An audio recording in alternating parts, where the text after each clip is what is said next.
oh, how would it feel to win this? You know, winning the biggest tournament of all time against all the best players in the world, all the big shots on the biggest stage, it would be the best feeling you could have. If I was to win the Triton Million, I think it would feel really good compared to other events just because it is the highest buy-in tournament that's ever been played. It has all the best players in the world. Last year I had a bunch of chips in the one drop, 1 million with 8 left, and I ended up bubbling. So I still think about that a lot, and this tournament is going to be, you know, the next closest thing to that. I'd really like to get another crack at it, so hopefully I can get some chips together and make the final table, and if I win it, it would definitely be the best win of my career for sure. One thing that I'm proud of is I've kind of become this end boss in these high roller tournaments. You know, I've won, 3 of the giant ones last year, and then even ones that I didn't win, I've made it to the very late stages. So I think it's kind of cool that I'm this fixture that's, almost always around at the end of these high roller tournaments. And I just want to kind of continue that reputation of, you want to win this high roller tournament, you're going to have to get through me if you want to do it. Everyone wants to be a superhero, and everyone wants to wear that cape. At the Triton Million, you can't mention heroes without talking about the villains. And in poker, sometimes that villain is indeed the deck. Sure, it smacks some people in the face, and for others, it keeps them in survival mode. Well, Big Al is going to be the hero here as he is seated with a collection of real villains. The Table of Death, finding DeCarlos sitting on 3.8 million. And he's the only non-pro in this lineup. Yeah, this is going to be tough sledding. Luckily, he's come with a big stack of chips. And I'll tell you what, all the other pros, they might target him. But with Big Al, they could find themselves in some spots where they're like, what in the world is happening? Because he plays unconventional and will put you to the test in some interesting spots. Yeah, I suspect we're going to see some curveballs thrown out of that seat. Vivek Rajkumar is the chip leader at this table. Dan Smith behind him. And it is Vivek who will act first. Blinds at 20 and 40,000 with the 40K ante. And up to 90K we go. And 8-6 suited. The hand of choice clearing Igor Kurganov's king-queen off. Interesting fold there from Igor. Respecting the under-the-gun raise from Vivek. Well, ace-queen for Christoph Vogelsang. You can see Big Al here playing a little suited connector, 3-4 hearts. Probably the only player at the table, I would guess, that would have made this call. Really is a table of death. High-end players. And here is a flop of potential death for ace-queen. Ace-8-6, bottom 2 for Rajkumar, and top pair and a good kicker for Vogelsang. Yeah, so he's obviously behind now, but a lot of things can happen for Christoph where he's not necessarily going to lose a huge pot. He could also win this a lot of ways, an ace, a queen, a running pair. Vivek has to like the situation, but anytime you've got bottom 2 pair, you need to proceed cautiously because if you assume your opponent has top pair, you always know that they're going to have a decent amount of outs, and when they do hit 2 better pair, it's often going to be hidden. Well, not 2 better pair on the turn for Vogel. Second heart and a 10. So in this spot for Vogelsang, he's going to check most of the time. Vivek, the question is, if he puts his opponent on an ace, which is the most likely hand, how much does he want to bet to protect those bottom 2? Comes with 375K into 700. So about half pot. Vogelsang sitting on 1.5 million, elects to just call. And if we're Christoph, what do we think Vivek has? Well, Vivek could have a lot of hands. He could obviously have ace-king, which beats you, ace-8. He does have 6-8. You're not sure what he has. Vivek's an aggressive player as well, but you just know that your hand is pretty high up in the range that you're going to have here, so you kind of are at least committed to flop turn, reevaluate on the river. Interesting river card. Oof, wow, checks it back. So Vogelsang gets to see a cheap showdown, had the ace of hearts, may have been forced to call that river. So Vivek misses a little value there possibly. And a look at our other featured table where Aaron Zhang is the boss. Stack approaching 6 million in front of him, followed by Stephen Chidwick, second in chips here. Got a fun table here. Always fun with Tony G at it. Liven up the action. And it is Webster, Chinwei Lim, with 2 6s, opening to 85,000. Anyone know how this nickname came about, Webster? Well, he looks like Emmanuel Lewis from the sitcom. Is that what it is? You know, I wasn't sure. I just figured there's a W in there and an E. So just finish it with... Let's just westernize it, Okay. and we'll go with Webster. Well, look at this here. Bryn Kenny stepping out with 10-6 suited on the button, applying some pressure on Chinwei Lim, who's going to take a flop with his pair of sixes. His name is Webster. Okay, right. We'll use that as well. Webster. Well, here we go. Flush draw for Bryn Kenny. And he can rep the ace, potentially. Now, this is a pot you would expect Bryn Kenny to win now because, you know, he's got a little piece. He can continuation bet, no problem. Chinwei Lim has to worry about getting 3-bet by any sort of ace combo, bigger pairs. Tough to continue with just 2 sixes on this board. But Kenny's such an aggressive player, so active. You're raising in the cutoff. He's on the button. He could be out there with a wide range, as we see. He could, but then you're out of position and you have to keep guessing on the turn and the river. You know, now a king comes. Like, what do you really beat now? I mean, it's tough to put Kenny on 10-6, especially when you have 2 sixes. Well, he does take one card, but will he take another? Interesting spot for Bryn. Does he decide to check back and give himself a free card for the flush? And he does. The other option was to push it through and apply pressure. Bryn Kenny's missed.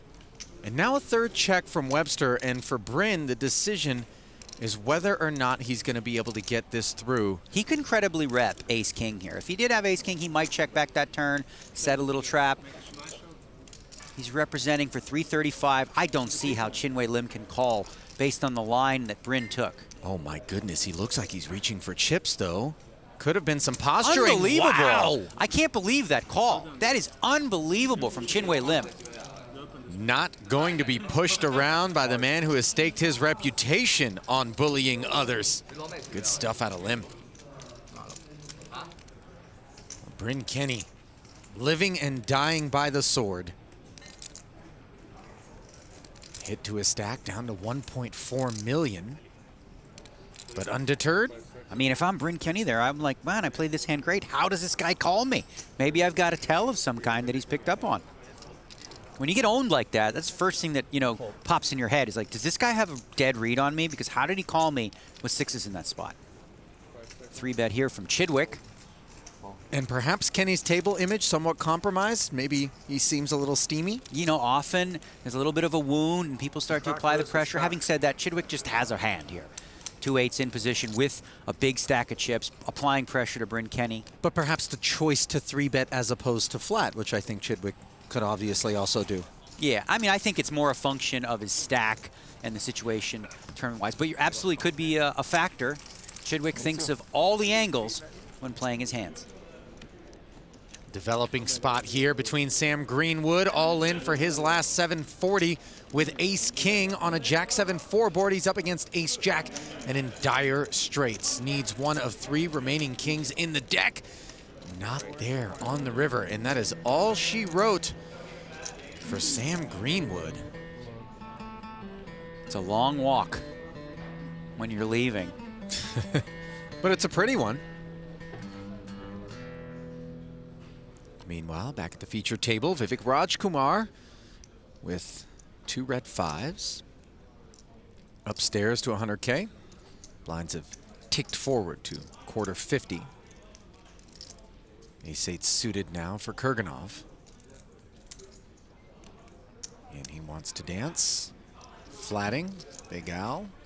Not tempted by an ace-4 out of the small, and now Bads says 9-3. Just too dusty. Yeah, you know, Bads is going to defend a lot of big blinds there. 9-3 offsuit. It's one of those you can let go. Queen 8-6 is Kurganov. Binks the better hand on the flop. 3 overcards to what is now an underpair to the board. Continuation bet from Vivek Rajkumar. Can't blame him. He does have a pair, hoping to win it right here. It's not going to happen with Kurganov having middle pair and an ace kicker. And Rajkumar's got the kind of stack where he can 3-street someone. Sure. And put him in a real pinch. But that turn card a welcome sight for Kurganov. Yeah, maybe. Maybe not, right? You know, it's welcome when they don't have anything, Yeah. but when they have a queen, now you're all of a sudden drawing dead. Insofar as it doesn't complicate the texture. Sure. If you were beat before, you still are. It hasn't changed the lead. Both players check the turn. And now the river counterfeits Vivek. So this is an interesting spot for Vivek. He could turn, he can't win, right? He's playing the board. So this might be one of those spots where he tries to represent like he was check raising the turn with something like ace queen and may go for it big on this river. 485 in the middle. Would be a tough call for Igor. Oh, he just bets 100,000. So trying to get him off something like 9-10, 10-jack, some sort of gut shot straight draw. But Igor, of course, has ace-8. If he would have known he had ace-8, he wouldn't have bet 100,000. He was trying to specifically get jack high or 10 high to fold because both hands beat him. When I won the $1 million buy-in event in July, that was absolutely just like cemented the fact that I can look back on my career and be proud of everything that I've accomplished. It was kind of at that point that I felt, you know, okay, I could quit poker today and I would have nothing left to prove to the world. I could just be proud. That being said, you know, I still have the fire in me. I still want to win as much as possible. I still want to prove that I'm a great player. I think about the legacy that I might leave behind as a poker player. And if I could add this to the resume, like, yeah, that would be ridiculous. And yeah, that's exactly what I want. There is a clash of the titans going on at this feature table behind me. Two of the best players in the world, Nick Petrangelo and Justin Bonomo, have been going at each other, no holds bar. Let's see which titan comes out on top. And titans is a very fair way to describe those two, Marianella.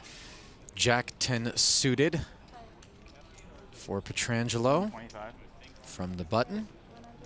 You're raising on the button with a hand that you definitely want to, but look at who you got in the blinds. Christoph Vogelsang and Justin Bonomo. Couple of pushovers. Yeah, right? Both players flop a pair. Petrangelo in the lead with top pair.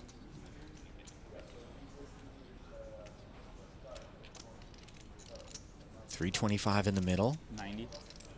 And a 90K c-bet. Well, at that price, Bonomo is going to at least call. You're never really going to fold a pair when you're facing such a small c-bet on the flop. You're always going to want to continue, sometimes even with a check raise, which could be an option. And there you go, Bonomo with the check raise. Feeling like he's got the best hand. This also helps define a little bit Nick Petrangelo's range. It's relatively meaty. You don't think Nick's going to continue with something like Queen 9 or King 7. You deny equity to those hands. But once you get called, now you're like, all right, well, these threes might not be any good. Very draw-heavy texture on the flop. And a 6 on the turn does get deuce 5 and 5-7 there, provided that Bonomo would defend with those holdings. 600. Okay, so Bonomo's really pushing the envelope. At this point, he doesn't think those threes are any good, but feels like maybe a bet on the turn coupled with a jam on the river could get Petrangelo off a one-pair hand like he has, which is top pair. Could it be a combo draw situation where you check raise the flush draw and now has picked up straight outs in a pair? Absolutely. So if you're Petrangelo, you kind of have to call. Relative blank on the river, considering the flop was 10-4-3. No one has 7-9 here. Question is, does Bonomo have one bullet left in the chamber to fire? If he's going to bet, it's going to be all of it. And if it was a 7-9, it'd be a 7-9 of hearts. Unbelievable. This is really tough for Petrangelo now. Facing a bet for his tournament life. Aggression from Bonomo on the flop, turn, and a jam on the river. You only beat a bluff here. Looks pretty, top pair, jack kicker, but you only beat a bluff, which is exactly what Bonomo's doing. Key situation, absolutely. Justin looking to earn that self-appointed end boss title here in these high rollers, but not this time, says Nicky P. Unbelievable. The big call and a big exhale from Bonomo. For those of you watching home, that call was not easy. Bonomo played that as aggressive as you can. Nick hung on to the river and made the huge call, vaulting himself up over 4 million in chips, putting Bonomo in jeopardy. Well, that clash is followed up by another as Shanghai Wang finds himself all in for his tournament life. He raised the button with 2 10s, and the big blind made deuces and 4s on the turn, which held on after a 3 hit the end. So showers for Shanghai Wang, and all those Wang bucks collected by Liang.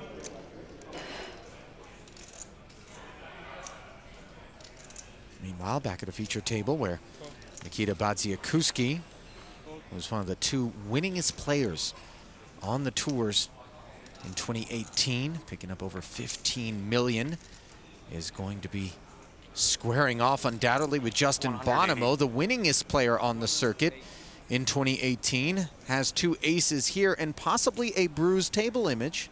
You started with 925? A little bit. You know, for Makita, he limped here with 7-8 of diamonds because he wanted to see a flop. And for 130 more in position, it's a difficult decision because Bonomo doesn't have a lot back.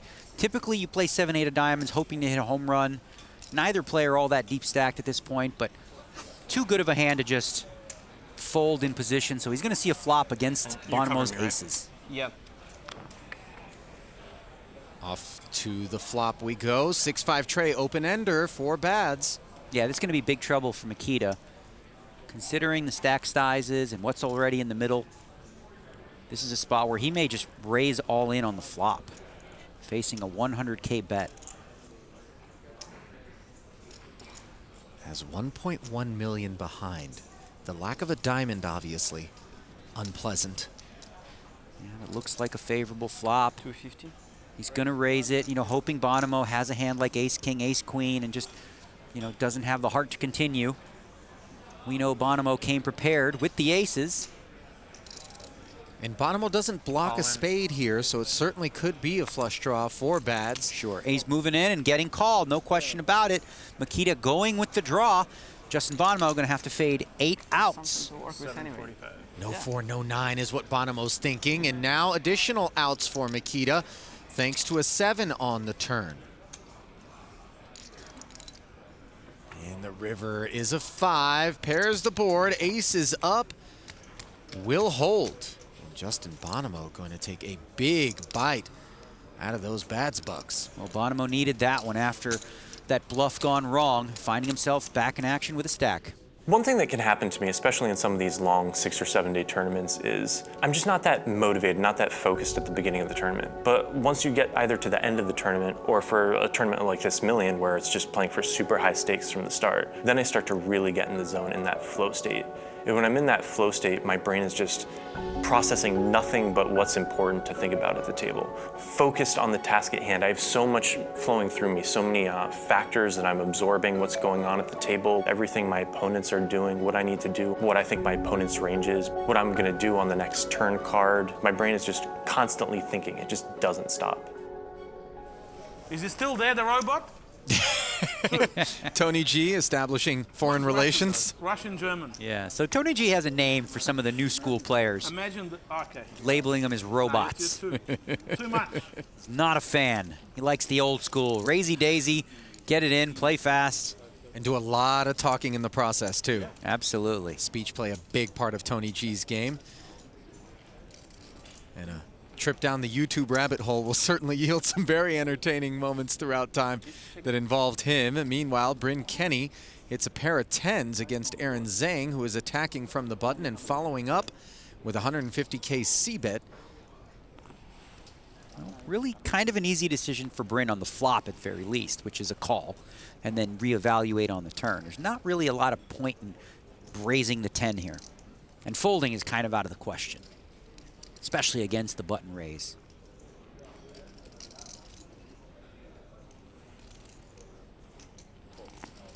Pretty standard here. For most pros, you'll see a check call. Ace on the turn. Bryn's not going to love that. It does give him a gut shot straight draw, but it also hits a big part of what Aaron Zhang's range could be, which is any ace he's going to raise on the button. Zhang may elect to use that card to represent something strong, and he does. 330K now. So about half pot bet. Bryn has the gut shot straight draw, has the best hand, as we know. Even the pros feel a little bit of pressure in this one, right? It's so big. I have the tingles. Plus you feel it. There's a lot of eyes on this. Yeah. A lot of eyes. They did a really good job with the wagering situation, so there's just so many people. Well, Bryn's going to lay it down, so aggressive play pays off for Aaron Zhang, representing that ace and Everyone picking up took a pot. longer with me. They're all cleaning up. Tough ones to win against a guy like Bryn, but mission accomplished there for Zhang. And you'll notice Tony G, he doesn't care if someone's in a pot or not. He's gonna Tony. Well, this is what poker should be. Poker, people having fun, obviously in, you know, incredibly tense situations with river all-ins. You kind of want to respect the players in the pot, but typical chit-chat, side chatter, It's only a £1 million buy-in, I mean, though, exactly. so how serious it's not do like we have this to be? money matters to any of these people. Bryn in the small blind with ace-3 offsuit. Is that Versace Army surplus? Your guess is as good as mine. Bryn, known for being a total fashion guru, likes to be on the bleeding edge. Well, Bryn's just going to move it in with the ace-3 and forcing Chidwick to fold the queen-jack. You know, that's not a bad play sometimes when you have a marginal holding like this. You make a small raise, you limp, a lot of bad things can happen. Go all in, hope they fold. Let's move on to the next one. They don't call it gambling for nothing. Makita, Carrie Katz, and Winfred Yu have all been holding on by a thread today with that short stack. Let's see if they can chip up and at least sit more comfortably at the table. King, queen offsuit for Big Al, who I get the sense is always comfortable at the table, Daniel. Yeah, certainly. And look at his raise sizing. You notice that's almost 4 times the big blind. We discussed that earlier. Big Al comes with a different strategy.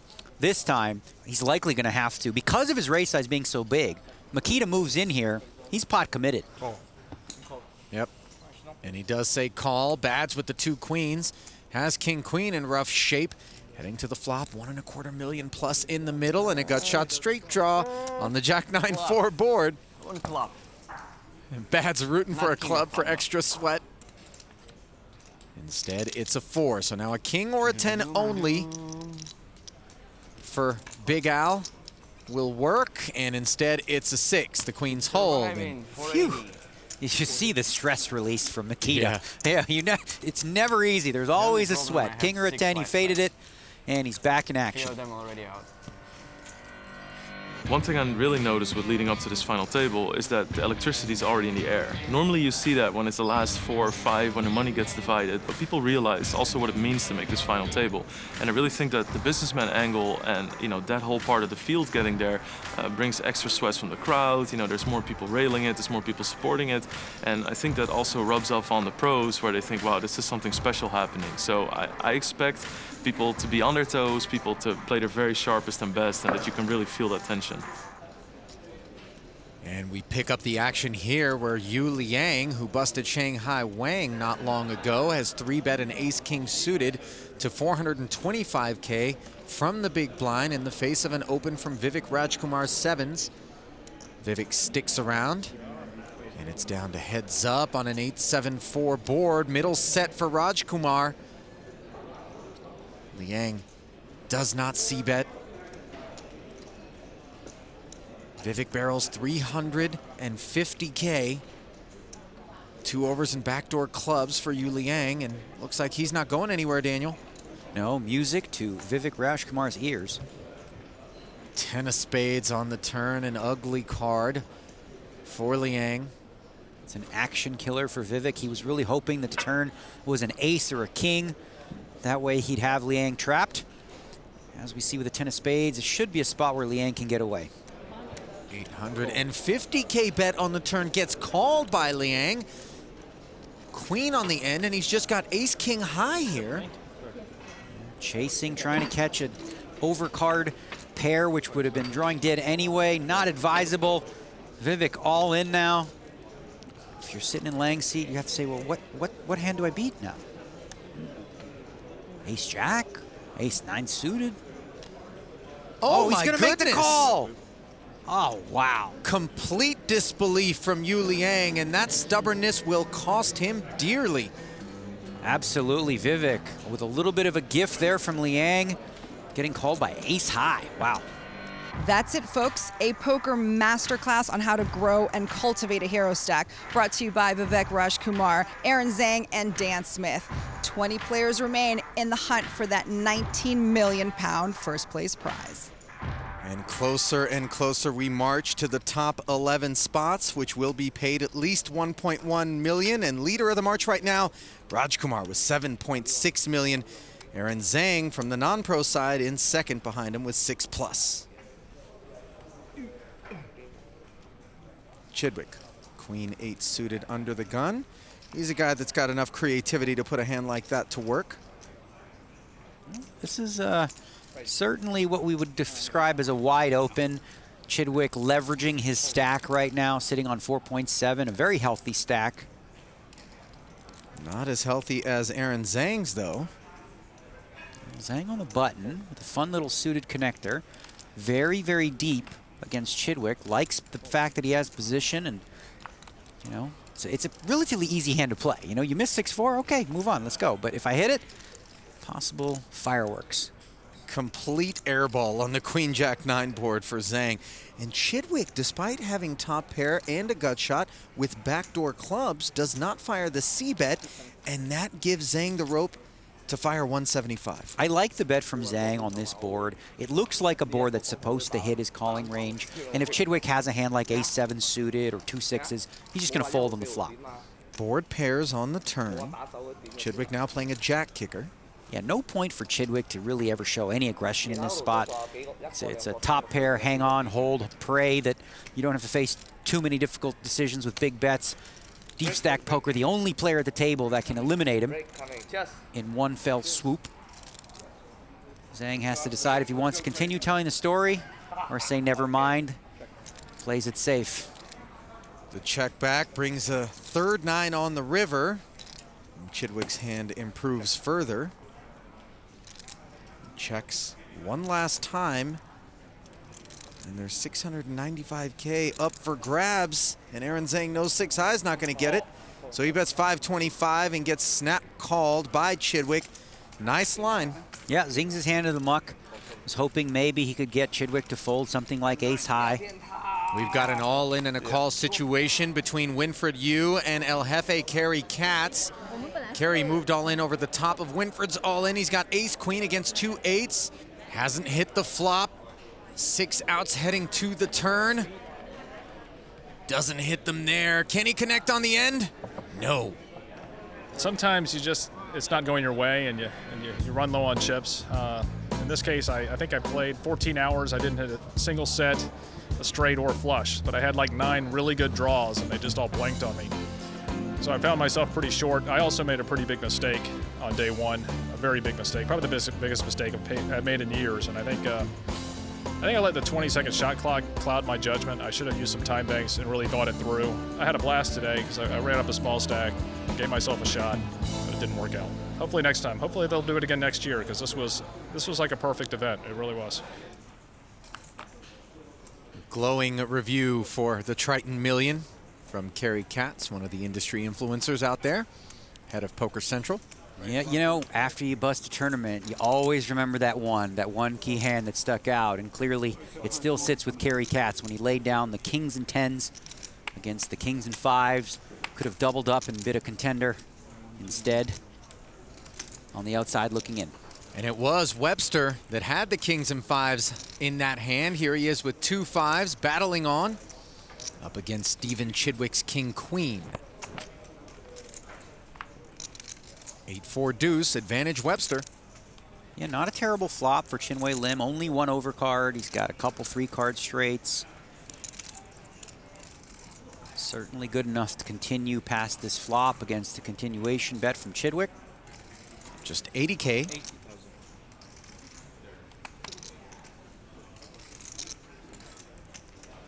He's certainly going to want to see 1 more, I would imagine, at that price. Oh.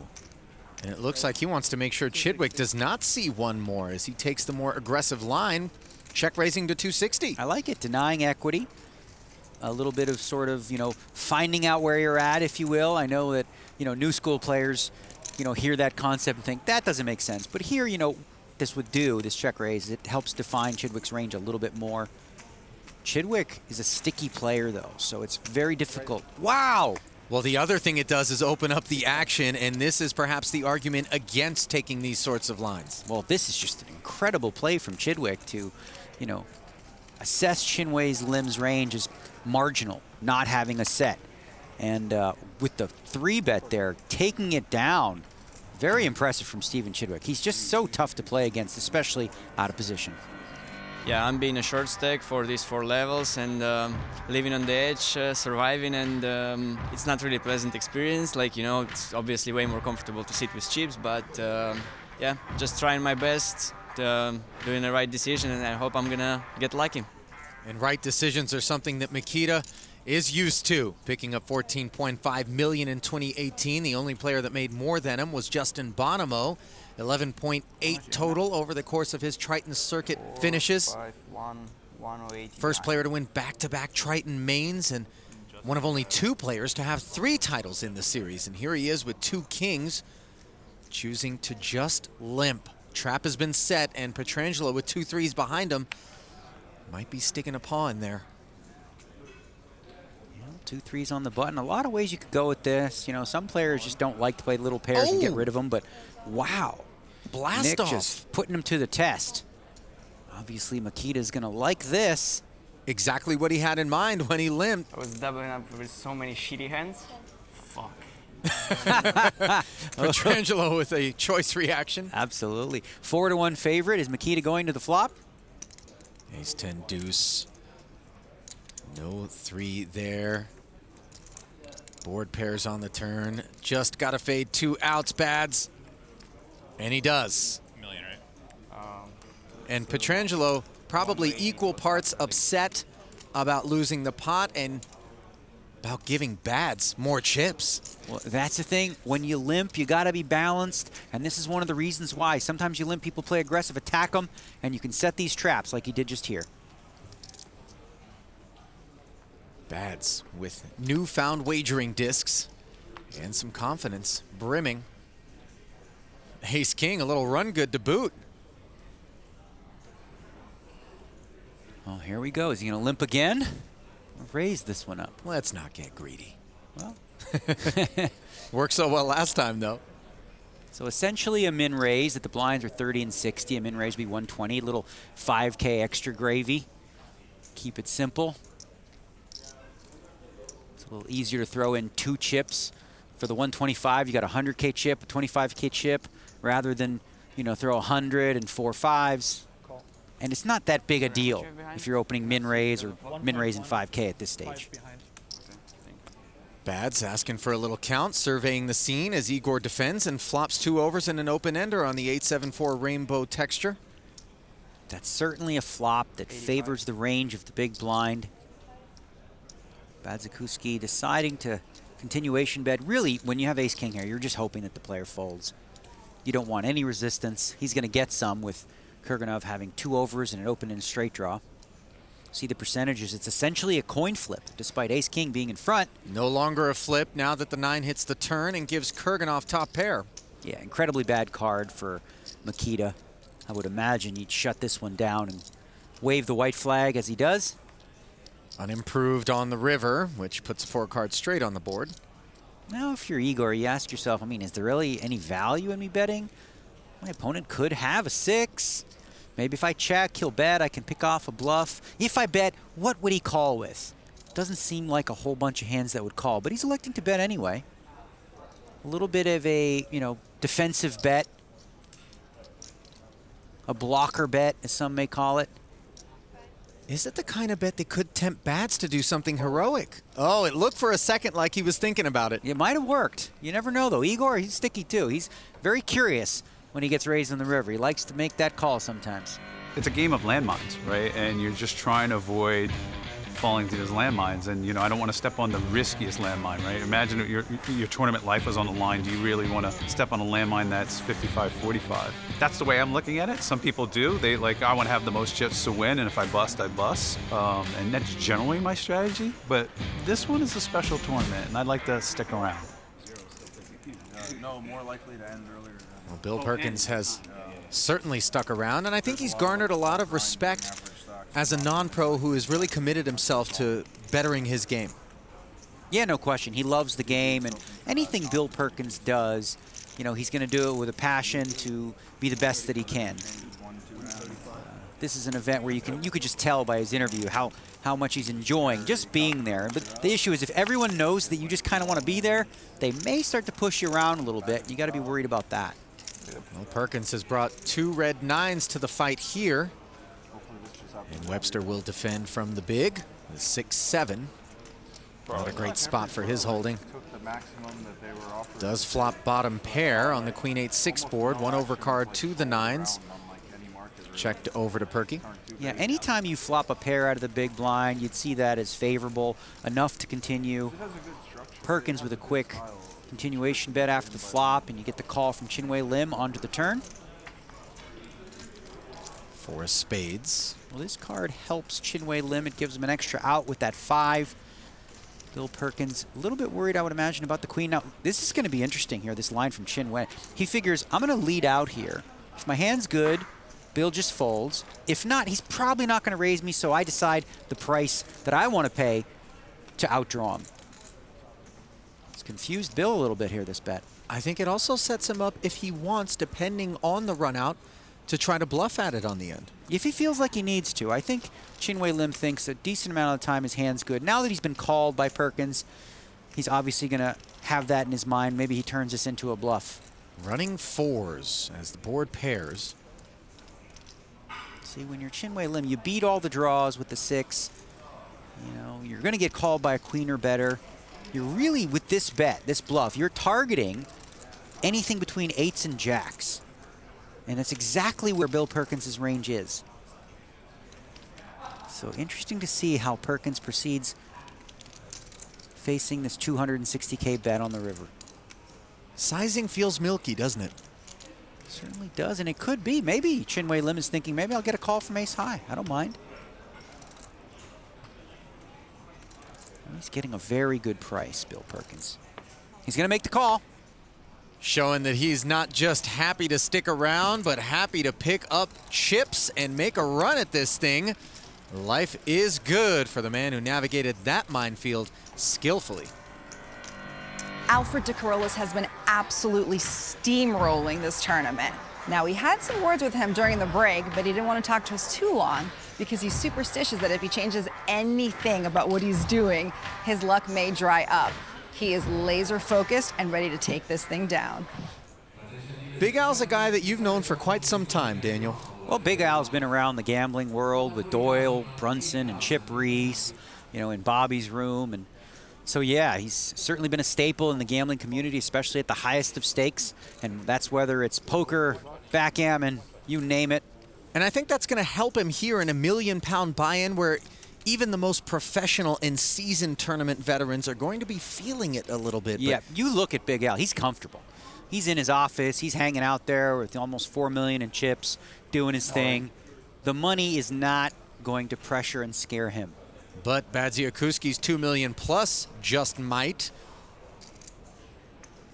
He's really pushing it here with Queen 10 suited. Squeeze, hoping to pick up what's there. Does not want to be called, certainly against the holding that Al has. Big Al says, let's go. Makita risking his tournament life in an awful situation, shaking his head. He knows he's in trouble. Oh, and things getting much worse for him on the 10-9-4 flop. No diamonds out there. And the board pairing on the turn means that's it for Badziakuski. A big threat eliminated. And it looked like he had momentum in his corner after he limp-trapped Petrangelo with those 2 kings, but fates can change quickly here in the Triton Million.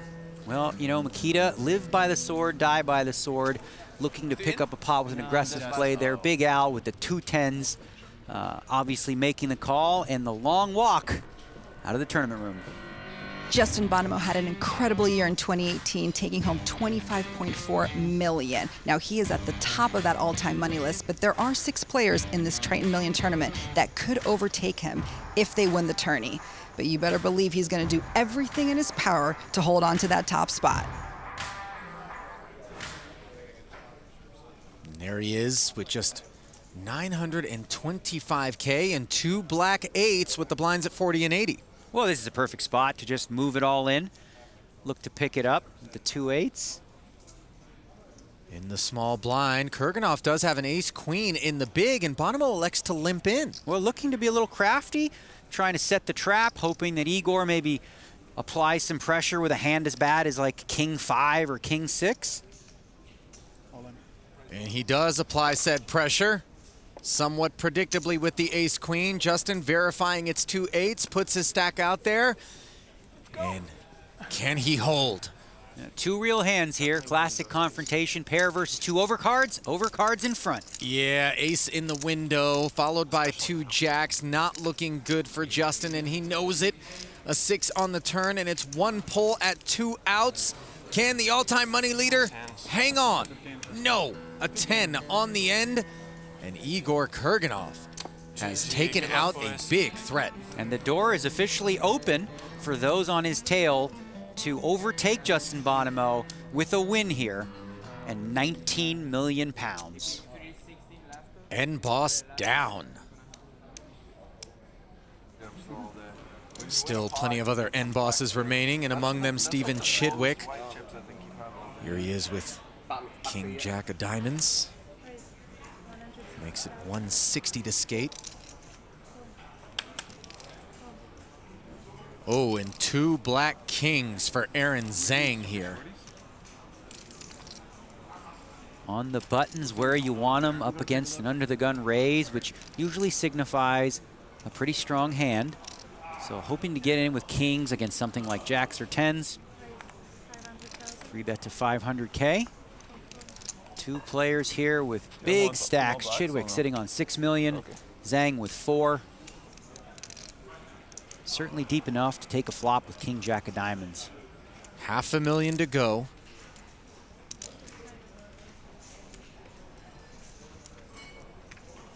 Chidwick elects to see this flop. 1.15 in the middle to the ace queen 5 2-diamond board. Chidwick with a royal flush draw. So despite Zhang still being in front at 53%, this is a great flop for Chidwick, a terrible flop for Zhang. When you have 2 kings, there's one specific card you don't want to see on the flop. That's the ace, and it's sitting right there. And if the ace wasn't worrisome enough, the queen on the turn is also problematic for Zhang. Yeah, you would absolutely expect Chidwick to try to represent here either an ace or a queen. Maybe get Zhang off a hand like 9s or 10s. He's obviously got the draw, the outs, the 10 diamonds, the 10 of diamonds specifically for the royal. And Zhang going to take a peek at the river as another 1.1 slides in there, and now the board is double paired. The question is, does Chidwick continue to try to tell the story that he's got an ace or a queen? He gives up on the hand, and Zhang's going to win this one with 2 kings. Chidwick missing the royal flush. And perhaps missing an opportunity to bluff at that one. It might have worked. Zhang would have been in a tough spot with just 2 kings on that board. Can't beat an ace or a queen or even a 5. Yeah, I guess I'm a chip leader in the tournament right now. But yeah, I mean, I can play more hands, and I want to be a little bit more aggressive, probably. Well, Rajkumar certainly hasn't been shy, especially when opening in late position. He's got the goods this time with King Jack of Diamonds. And Chao Hing Yang in the big with ace tray off suit, and a 1.2 million chip stack is looking on suspiciously. Well, now that we're in tournament poker mode, you're going to see a lot more situations that come up where you can just jam your whole stack in, and that's what Chao Hing Yang's going to do with the ace, hoping that Vivek was just on the steal. He's okay, though. 54% with the ace-3 offsuit against the pretty King Jack of Diamonds. Yeah, Vivek did make the call, and he's playing a big one here for 2.74. Wow, that's a good sweat. Good sweat. Queen 10-5, open-ender for Vivek. Ace-high still in front. Barely. It's a coin flip, and now the turn card has given Vivek top pair with kings. Disastrous Jack for Yang. Can he hit a jack? Jack. No. 10 on the end. And we lose yet another hopeful from the Triton Million. Yeah, King Jack of Diamonds is an above average holding for Vivek there on the button. Can't blame for the call. And you know what? You can't blame him for shoving with ace-3 here. And you can't blame Ferdinand Pucha for deciding to draw a line in the sand with ace-queen offsuit as he raises to effectively his entire stack. Just saving that 10K chip as a souvenir. Timothy Adams has chosen to flat with 2 7s, and now Zhang wakes up with 2 queens behind him. Pucha's going to get action. Lots of it. All in from Aaron Zhang. That should clear the way. Timothy Adams will be hard-pressed to make the call with just 7s against 2 players who are all in. It doesn't play very well. Kings, jacks. Sure enough, Adams out of the way, and Putra knew Zhang's range was fairly narrow. It's going to be in that situation. Well, both players do flop the gut shot straight draw, so some paths to a chop for Putra. And of course, 3 aces for the W, not there on the turn. Over 2 million up for grabs. And it's not going to be heading to the 31-year-old Indonesian investment banker whose portfolio has just gone bust. And there may be quite a few other players heading for the exits, not far behind him as you look at the 5 shortest stacks. And we are marching ever closer to the bubble, the difference between 1.1 million pounds and nothing at all.